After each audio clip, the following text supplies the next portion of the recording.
চলুন আজকের তারাভরা আকাশ নিয়ে দারুণ একটা ইংরেজি শব্দ শেখা যাক। আচ্ছা, এই যে তারাভরা সুন্দর আকাশ, একে বর্ণনা করার জন্য একটা চমৎকার ইংরেজি শব্দ শিখলে কেমন হয়? শব্দটা হলো অ্যাস্ট্রাল, মানে সহজ কথায় তারকা সম্পর্কিত যে কোনো কিছু। শব্দটা ভালোভাবে বুঝতে চলুন আকাশ নামের একজনের গল্পটা শোনা যাক। গল্পের প্রথম পর্বে আকাশ একজন বিজ্ঞানী, যে কিনা মহাকাশ নিয়ে গবেষণা করে। এখানে অ্যাস্ট্রাল মুভমেন্টস মানে হলো তারকা আর অন্য গ্রহদের চলাচল। বেশ সহজ, তাই না?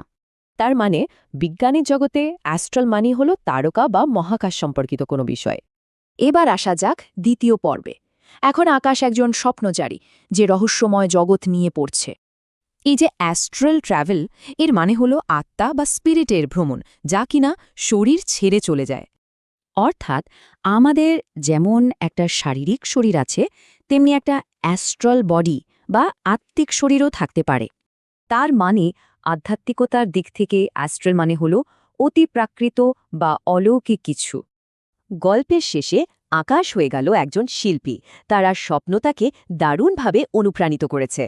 এখানে অ্যাস্ট্রাল কোয়ালিটি বলতে বোঝানো হচ্ছে ছবিটা দেখতে একদম অন্য জগতের, স্বর্গীয় সুন্দর। তার মানে শিল্পের ক্ষেত্রে অ্যাস্ট্রাল দিয়ে স্বর্গীয় বা মহিমান্বিত সৌন্দর্য বোঝানো হয়। তাহলে চলুন একবার ঝালিয়ে নেওয়া যাক, একটা শব্দ কিন্তু তার তিনটা আলাদা মানে। আকাশের গল্পে আমরা দেখলাম বিজ্ঞানে, আধ্যাত্মিকতায়, এমনকি শিল্পেও অ্যাস্ট্রাল শব্দটি ব্যবহৃত হচ্ছে।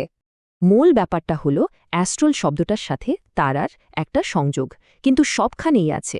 তাহলে এখন ভাবুন তো, একটা তারা ভরা রাতের আকাশকে অ্যাস্ট্রাল শব্দ দিয়ে কিভাবে বর্ণনা করা যায়?